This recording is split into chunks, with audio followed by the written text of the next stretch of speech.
good afternoon to everyone. Welcome sa akin vlog. Ayan sila guys. So, ayan, sasalang na sila sa kaya medyo late sila ngayon umalis papuntang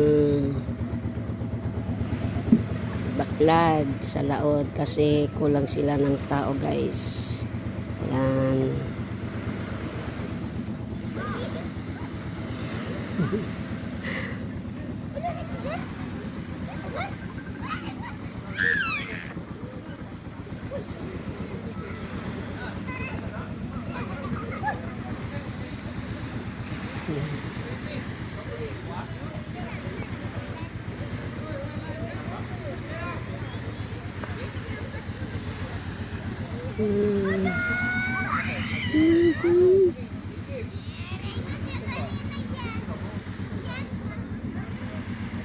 Ayan sila guys. So, ayan.